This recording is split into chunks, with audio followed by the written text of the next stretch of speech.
Hello, and welcome to the Chancellor's War, Robert Livingston and the War of Independence. I am Geoff Benton. I'm the curator here at Claremont.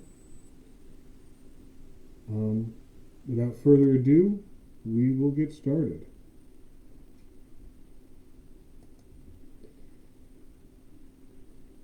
Robert Livingston's involvement in the building of the country started early and continued throughout the conflict with Great Britain. He concerned himself with military matters, political affairs, and diplomatic affairs on a state, national, and international level. Through it all, he fought for independence, but only on his terms. And here we see Chancellor Livingston on the left with his parents, Judge Robert R. Livingston and Margaret Beekman Livingston on the right.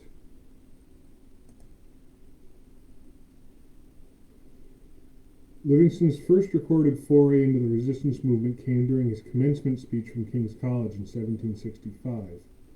He gave an oration entitled On Liberty.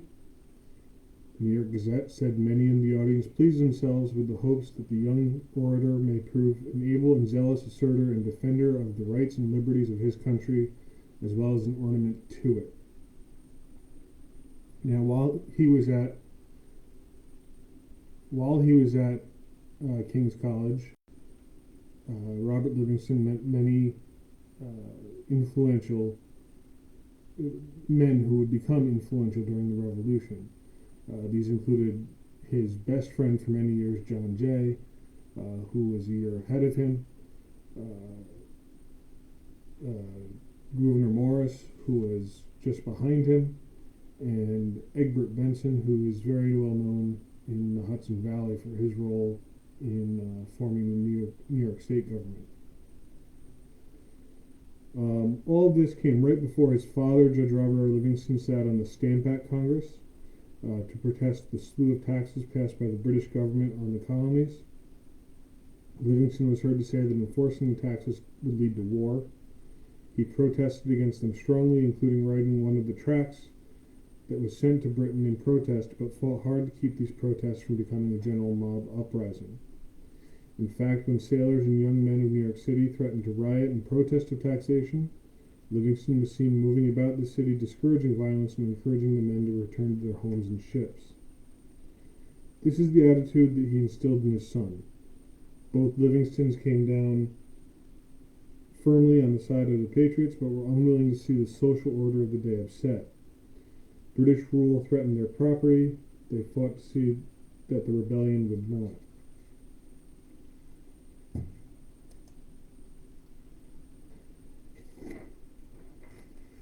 In early 1775, Livingston was chosen to represent Dutchess County at the Provincial Congress in New York City. The Congress's only order of business was to choose representatives to the Second Continental Congress in Philadelphia. Livingston was a unanimous choice. A few days later, on April 23, 1775, he wrote to his father-in-law to explain his decision to go to Philadelphia and ended up revealing much about his motivations in general.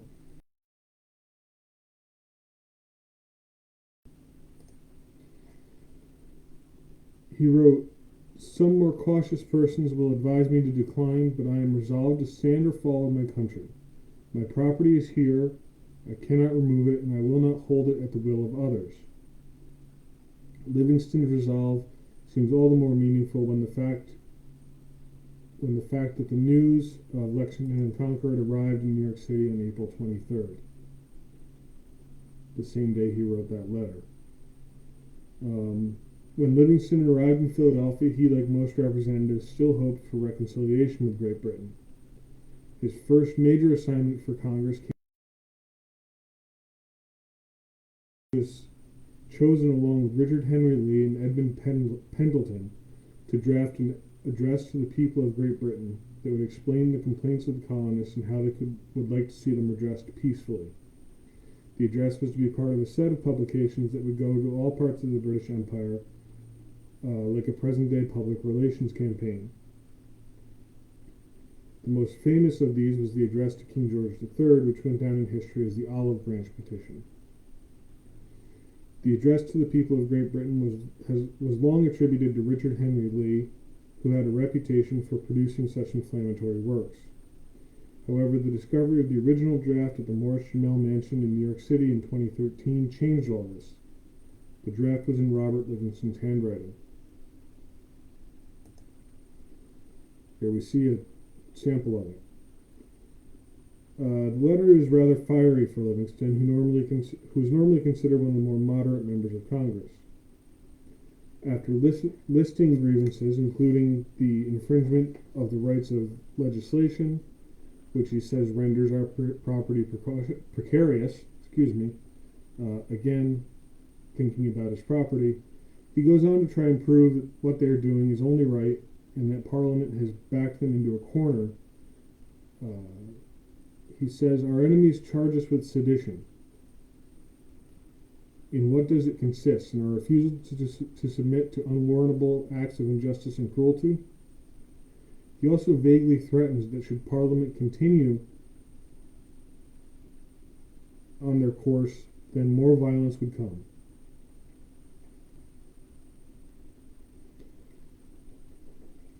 On the sword, therefore, we are compelled to rely for protection. Should victory declare in your favor, yet men trained to arms from their infancy and animated by love of liberty will afford neither cheap or easy conquest. Of this at least we are assured, that our struggle will be glorious, our success certain, since even in death we will find the freedom which in life you forbid us to enjoy. The document warns that the people of England that soldiers who have sheathed their swords in the bowels of their American brethren will not draw them with more reluctance against you.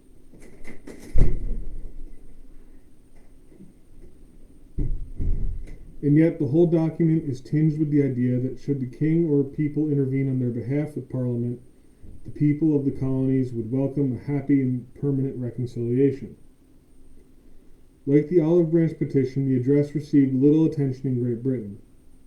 In between the decision to produce them and their actual disbursement, the Battle of Bunker Hill had made it abundantly clear that neither side would back down from what was most assuredly going to be a horrifically bloody war. The closest thing to the Olive Branch petition and the accompanying document received in terms of response from the king was the king declaring the colonies in rebellion and making them all rebels. The address to the people of Great Britain was well received among colonials, however. James Madison wrote to William Bradford on July 18, 1775, that the true eloquence may vie with the most applauded oration of Tully himself. He also said, I think traces of Livingston's pen are visible, although at this point he was probably referring to Robert's cousin William Livingston of New Jersey, who had written some spirited pamphlets earlier in. The address was also the first, it also represented the first in a long string of petty jabs and barbs at Livingston by John Adams, who had a seemingly irrational but deep dislike of Livingston. He wrote, our address to the people of Great Britain will find many admirers among the ladies and fine gentlemen, but it is not to my taste. Prettiness, juvenilities, much less puerilities, become not a great assembly like the representation of a great people. For the rest of the fall of 1775, Livingston and the Congress were in debate. Livingston argued against the implementation of non-importation acts and port closures in the North. He argued that closures would ruin up to a quarter of New England and New York who depended on trade for their livelihoods, not only sailors but merchants, blacksmiths, riggers, blockmakers, and others. Additionally, he said closing ports would drive American sailors onto enemy ships and that ammunition for the war effort could not be received if ports were closed. While this may seem reluctant, it is in fact the most business-savvy position to take. Without trade, the economy of New York, including Livingston's own fortunes, would have been imperiled. During 1775, Livingston was also making another contribution to the war effort. He was acting as an agent for his father's gunpowder mill. The judge had begun construction of the mill in early 1775, making it the first gunpowder mill in New York. Gunpowder was going to be one of the limiting agents in the American War.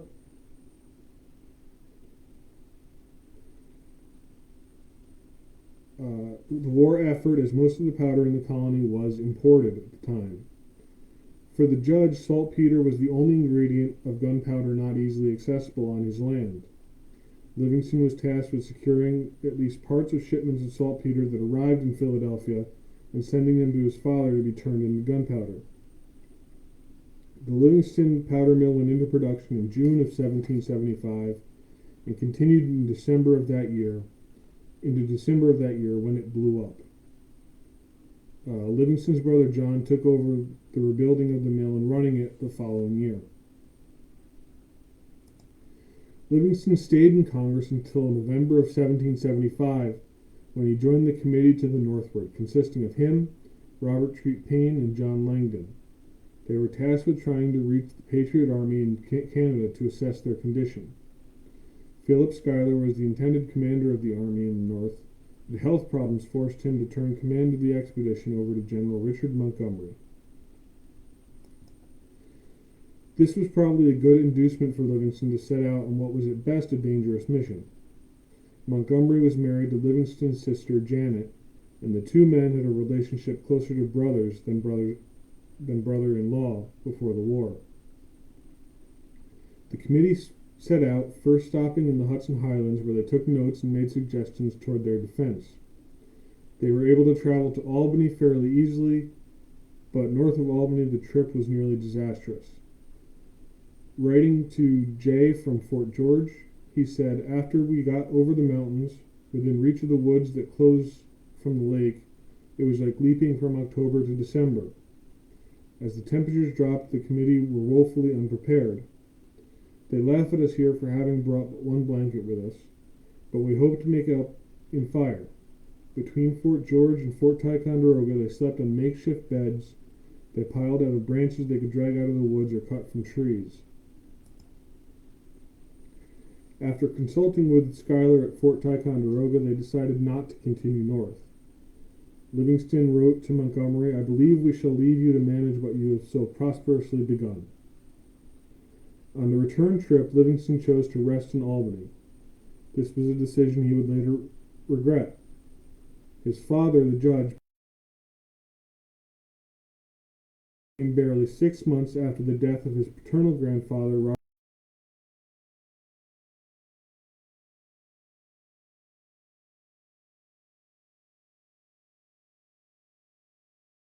that General Montgomery had been killed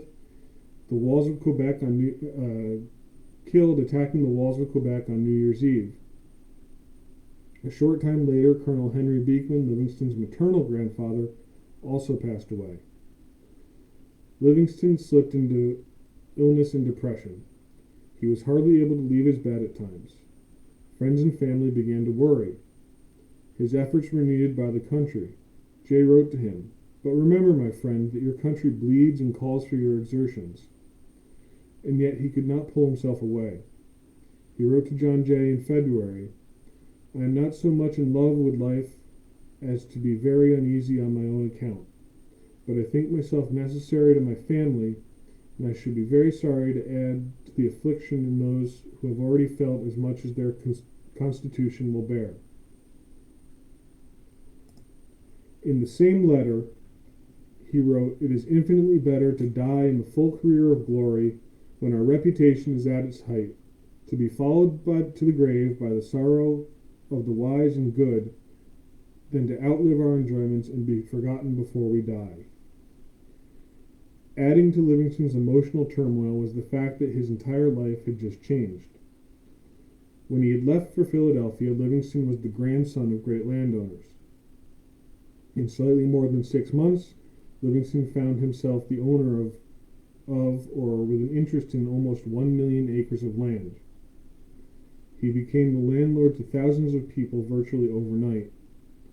He also became, to the chagrin of the Manor branch of Livingston, the perceived leader of the Livingston faction. On top of all that, he was the man of his family as well, a role he took very seriously. In September of 1778, he received a letter from Gouverneur Morris on the character and social standing of Dr. Thomas Tillotson. Livingston was checking up on the man who wanted to marry his sister Margaret. Tillotson was a senior surgeon in the Continental Army. Morris's sources said that Tillotson was not of any distinguished family, and he was not eminent in his line. But Morris found him neither above or below the common mass of men brilliant in nothing. Livingston must have found him acceptable, though, as Margaret and Tillotson were married in February of 1779. Slowly, Livingston pulled himself out of his funk and began planning his return to the Continental Congress. Two things helped him in this immensely. Livingston made plans to lodge he and his wife with John Jay and his wife in the town of Bristol, about 10 miles from Philadelphia. Livingston found them 3 bedrooms and a large parlor in a retired country house.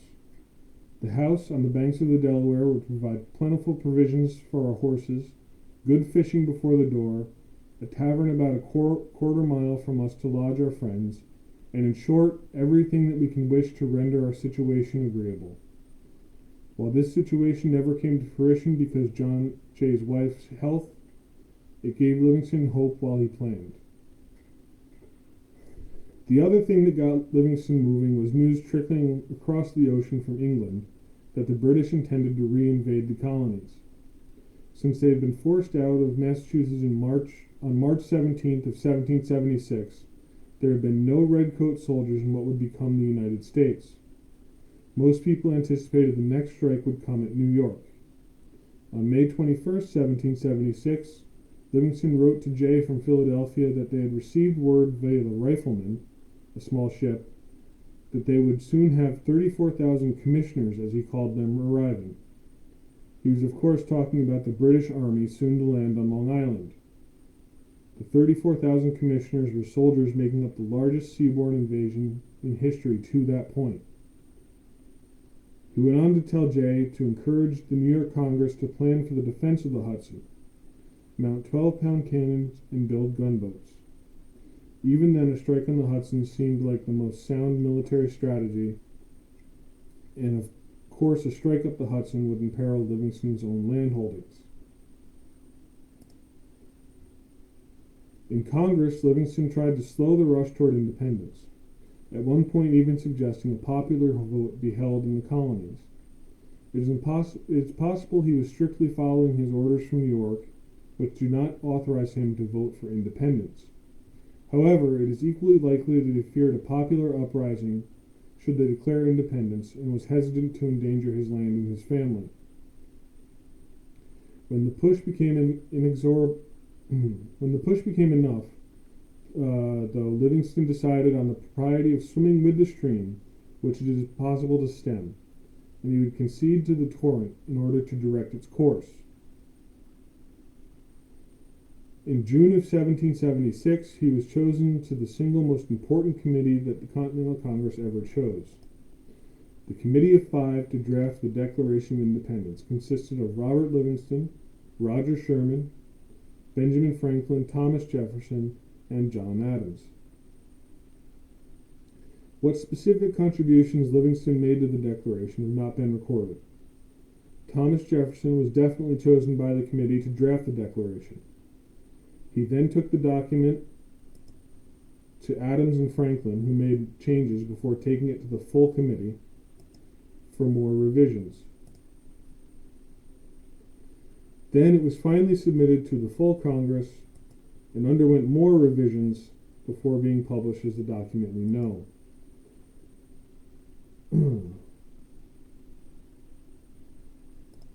During the roughly 10 days the Committee of Five had debated the document before it went to Congress, 16 small changes were made between Jefferson's draft and what was actually presented to the body as a whole. 2 changes have been attributed to John Adams and 5 to Benjamin Franklin. It is extremely doubtful that Livingston sat silently and contributed nothing when the document was presented to the whole committee. The idea of a silent Livingston stems from the idea of him as a reluctant revolutionary. It has been speculated that he was only placed on the committee as a way to placate the moderates and those who opposed independence, or that they hoped attaching his land to the document would sway more people to the idea of independence.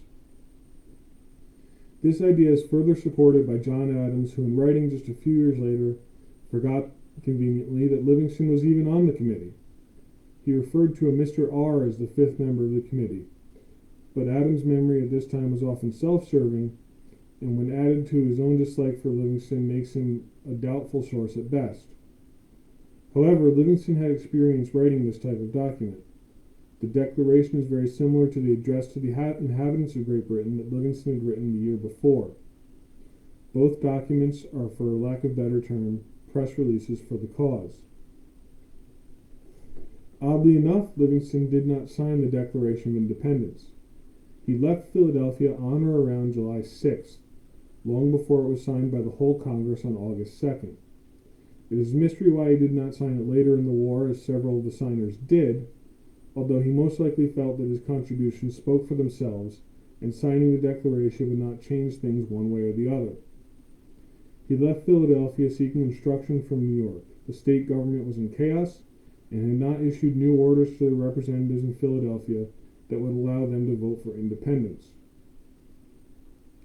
However, the New York Provincial Congress assembled again on July 9th before Livingston arrived and voted in favor of independence.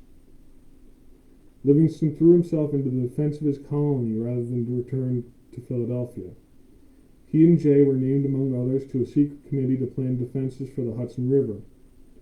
Livingston was soon made the liaison between the committee and General George Washington, then headquartered in New York City. Livingston would visit and correspond with Washington throughout the war on military issues. Washington received a great deal of unsolicited military advice from men who knew nothing about such matters throughout the war, but to Livingston he wrote, "I thank you, as I shall always do, for any hints you may please communicate, as I have great reliance on your judgment and knowledge of the country, which I wish to God I was much master of." An example of Livingston's advice to Washington from October 1776: "The enemy may still land above and reduce your excellency to the necessity of attacking them at their landing, or of suffering them to seize upon advantageous passes from which it would be impossible to dislodge them."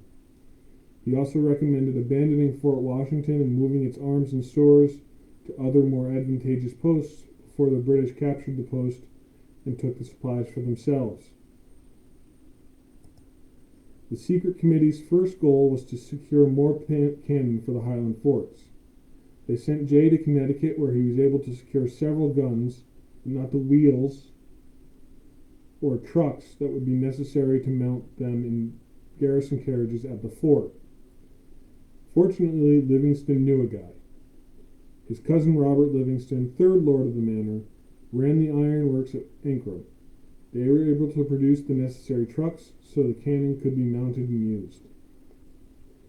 The committee also designed more passive defenses for the river. Chevaux de frise, essentially large wooden spears with an iron head, would be sunk facing downriver in the hopes that British shipping coming up the river would impale themselves on it and sink. A large chain, of which you see two links there, would also be slung across the river from Fort Montgomery on the west side of the river to a point on the east side, preventing ships from sailing beyond it. The iron for this chain was also produced at the Third Lord's Ironworks. At the same time, Livingston was also involved in stopping the plots of Tories and British spies in the Hudson Valley. John Jay was a member of the Committee for Detecting and Defeating Conspiracies, and while Livingston does not appear to have been an official member, he was certainly associated with them. Edward Rutledge wrote to him in the fall of 1776 to ask him to return to Philadelphia and take a seat in Congress, where he would do more good for his country than he would riding about the country foiling the plots of Tories. Writing a similar letter to Jay, he received the response that Governor Tryon has been very mischievous, and we find our hands full in counteracting and suppressing the conspiracies formed by him and his adherents. In the spring of 1777, Jay and Gouverneur Morris took the task of drafting Livingston, Jay, and Gouverneur Morris, took the task of drafting a constitution for the state of New York. Perhaps Livingston's most important contribution to the document was ensuring that the power to veto bills would not lie in the hands of the governor alone, but with a committee of revision which would consist of the governor, Supreme Court justices, and Chancellor of the state. He also argued for voting and property rights for Catholics and Quakers. When the new Constitution was adopted in April of 1777, Livingston became the Chancellor of New York. This was the highest judge in New York State, and the Chancery Court had the distinction of being able to rule on what was right, which was not always what was legal or illegal. All in all, the document they created was fairly liberal. The biggest change for many people would be much wider voting rights. This was not ideal for Livingston, who favored an educated electorate. Of course, having money made it much easier to have an education, which led to accusations of classism. But the thought was that tenants would vote with the landlords. The Constitution passed by the convention with only one dissenting vote, that of Peter R. Livingston, Livingston's cousin and heir to the manor, who felt that it was too liberal. Under the new Constitution, Livingston was made Chancellor of the state. However, General Philip Schuyler, the candidate Livingston and most of the large landholders supported for governor, was defeated by General George Clinton, who had the support of the people. During the summer of 1777, the British Army had adopted a plan put forth by General John Burgoyne to finally attack the Hudson River and separate New England from the rest of the colonies. They hoped that by separating New England from the rest of the colonies, they hoped that this would act like cutting the head off a snake, wherein the rest of the revolution would wither and die. Burgoyne was leading a large force of British soldiers, German mercenaries, and Native Americans down the Champlain Valley to the Hudson River Valley. In July, they had taken Fort Ticonderoga, but continuing south had proven to be slow and difficult going, and a body of German mercenaries was soundly defeated at Bennington. Meanwhile, General Barry St. Ledger was leading another force of British and Native Americans along the Mohawk Valley. This wing of the attack stalled on the walls of Fort Stanwix in present-day Rome, New York. These two forces were to have been joined by a third army marching north from New York City under the command of General William Howe. Howe decided instead to march toward Philadelphia and take the rebel capital. In typical European warfare, capturing the enemy's capital was tantamount to victory, and while he was successful in taking Philadelphia, the rebel government simply moved to the town of York. He left General Henry Clinton in command of a reduced force in New York. Clinton sent an even smaller force under General John Vaughan up the river to cause a distraction. The boats they were on were commanded by James Wallace, who you see there. This force would no longer be a force capable of crushing the Northern Army under General Horatio Gates between them. Vaughan's force sailed north, crossing the Chevaux de Frise without incident. They could not sail past the chain, however, and were forced to land and take Fort Montgomery by force, and then destroy the chain.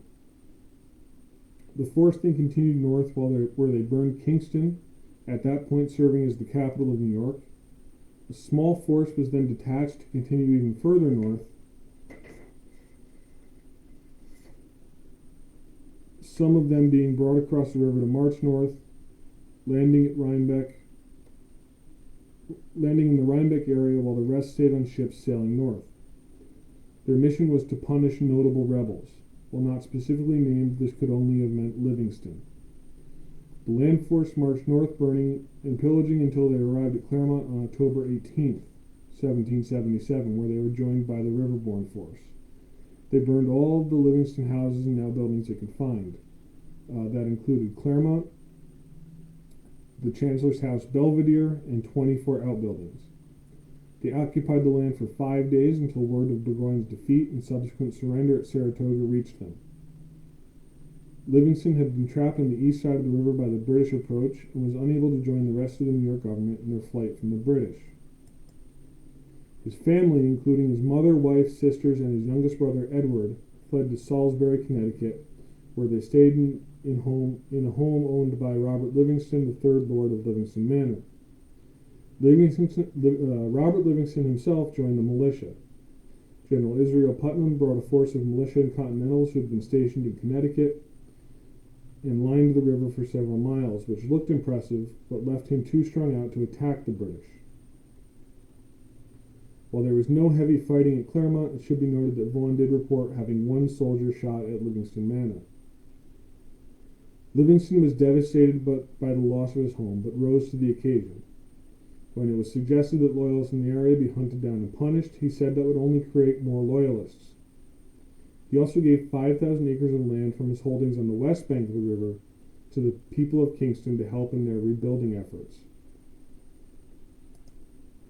While he may have seemed magnanimous in this way, he also fiercely blamed Putnam for the loss of his home. He spent a great deal of effort in the winter of 1777 and into 1778 trying to have Putnam removed from the army. He questioned his will to fight as well as his ability due to his advanced age. He wrote to Washington, "For my own part, I respect his bravery and former services and sincerely lament that his patriotism will not suffer him to take the repose to which his advanced age and past services justly entitle him." Later, he suggested a court of inquiry into the losses in the Hudson Valley in 1777 would discover at least the incapacity of General Putnam.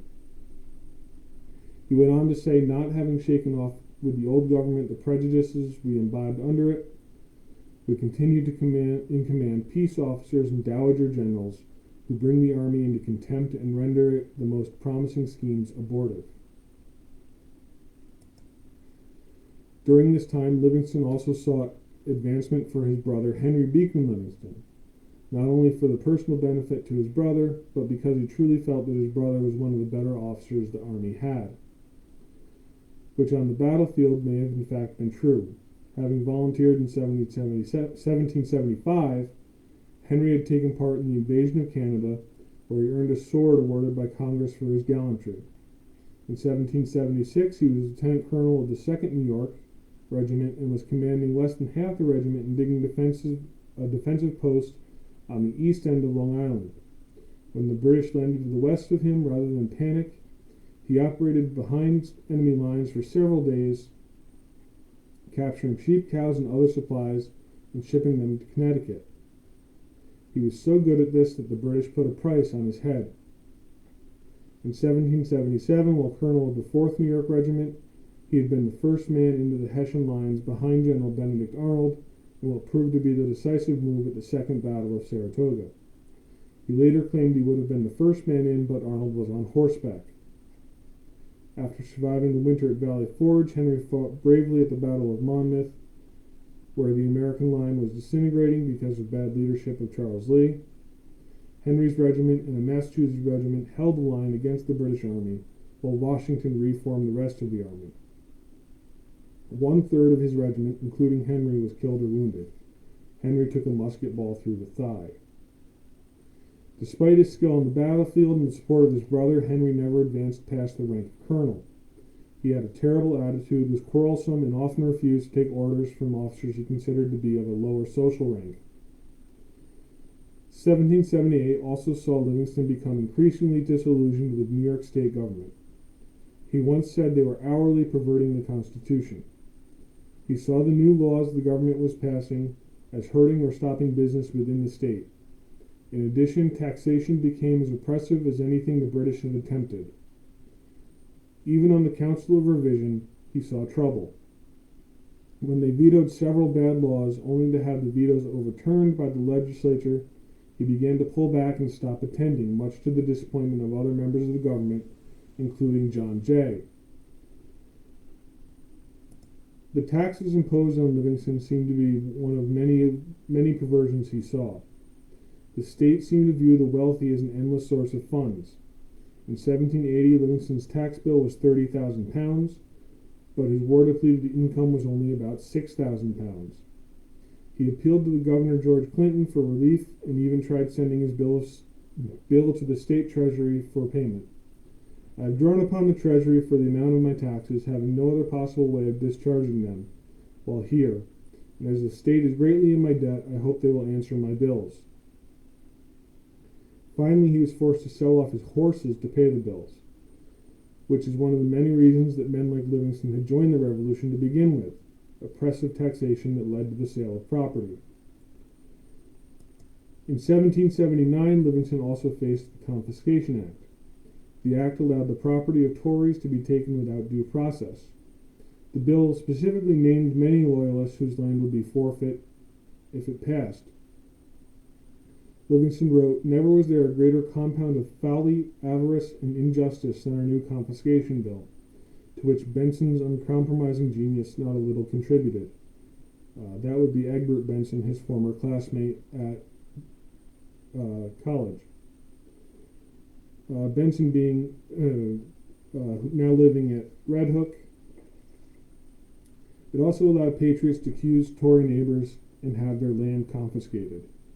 One wishes to possess the house of some poor wretched Tory, another fears him as a rival in his trade or commerce, and a fourth wishes him to get rid of his debt by shaking his creditor, or to reduce the price of living by depopulating the town.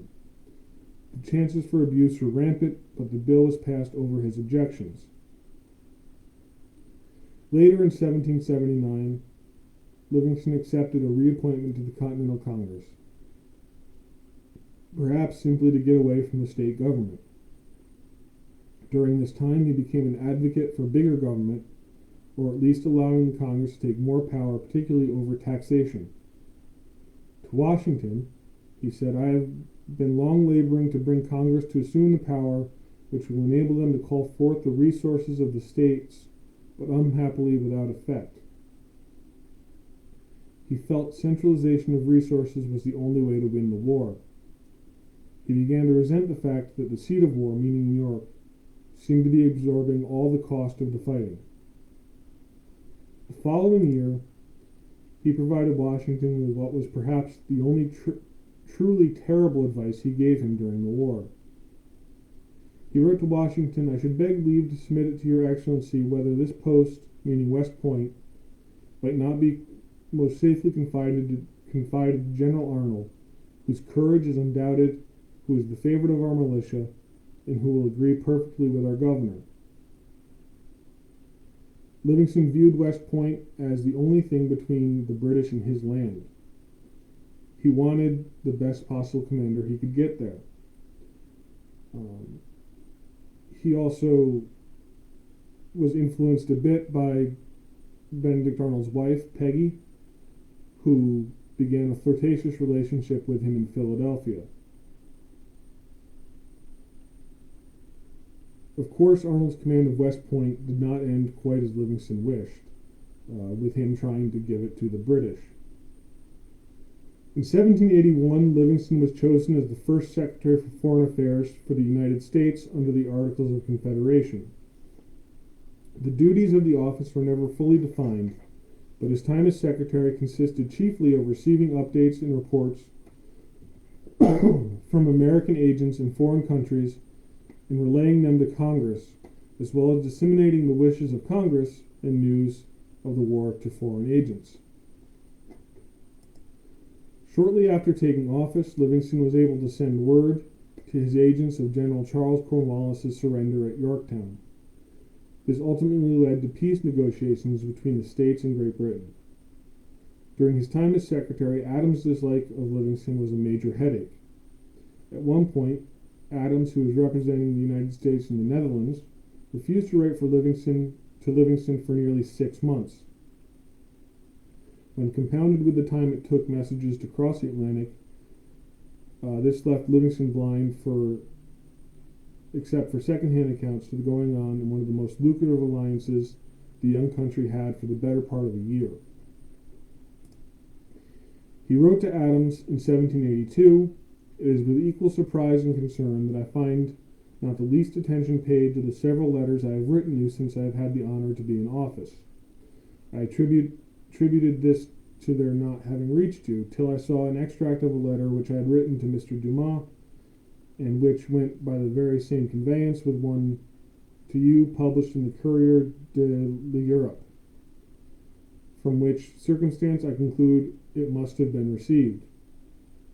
It would give me great pleasure to learn that I had been deceived in this particular, because the punctuality with which your correspondence with Congress has hitherto been maintained would otherwise lead me to conclude that you were not satisfied with the present arrangement of the Department for Foreign Affairs. Franklin, Adams, and Jay traveled to Paris to begin negotiating in 1782 to begin the peace talks. The treaty they worked out with the British representatives really gave the states all they wanted: recognition as an independent country, a western border that left room for expansion, fishing rights to the Grand Banks of Newfoundland, rights to the Mississippi, and most importantly, peace. The only problem, as Livingston saw it, was that the treaty was negotiated without a French representative present. In a way, the peace agents exceeded their authority by negotiating without the French, and Livingston chastised them for it. He feared angering the French by not including them in the negotiations. They might pull their alliance from the states, and at worst might have attacked themselves. He wrote in March 1783, "But, gentlemen, though the issue of your treaty has been successful, though I am satisfied that we are much indebted to your firmness and perseverance, to your accurate knowledge of our situation and of our wants for the success, yet I feel no little pain at the distrust manifested in the management of it, particularly in signing the treaty without communicating it to the court of Versailles till after the signature." He went on, "For had the court of France disapproved the terms you had made after they had been agreed upon, they could not have acted so absurdly as to counteract you at that late day, and thereby have put themselves in the power of an enemy. In the end, though, peace trumped all other concerns, and the treaty was approved in September 1783, shortly after Livingston left office to return to New York. While he was winding up his time in Philadelphia, he had one last challenge in the state to handle. His opponents in the state were challenging his role as Chancellor, since he had not spent a significant amount of time in the state in several years. He told Clinton he would be returning to assert his position as soon as he could. Ultimately, the challenge amounted to nothing, and Livingston continued as Chancellor until he resigned the post to go to France in 1801.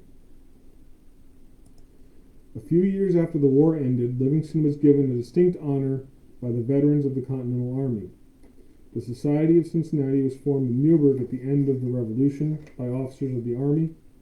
The Society's purpose was to maintain the fraternal bond the men had formed, protect the rights they had fought and died for, and to make sure sacrifice was remembered. It was open to only officers of the Army, and George Washington served as the first president. A few years later, they decided to create honorary members who had not been in the Continental Army but still made significant contributions to the war. Livingston was among the first chosen. Of course, Livingston is best known for his activities after the war, giving the oath of office to Washington, the steamboat, sheep, the Louisiana Purchase, to name a few. In France, Livingston saw what could have happened had he not been a force for a controlled type of radicalism during the Revolution. While he fought for independence from Great Britain, he also fought to keep the social order in place and the country from descending into anarchy.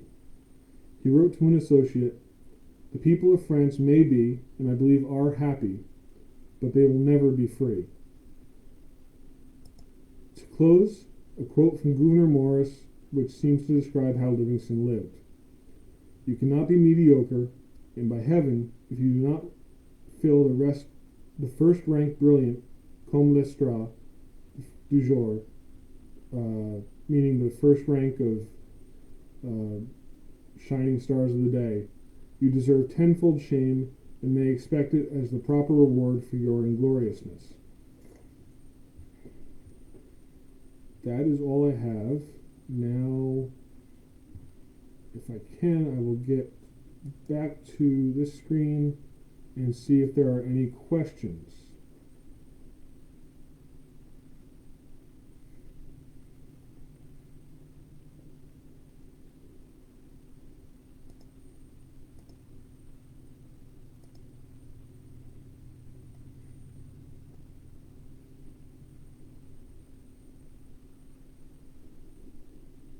I don't see any questions, so with that, I will end the video. Thank you for watching. Goodbye.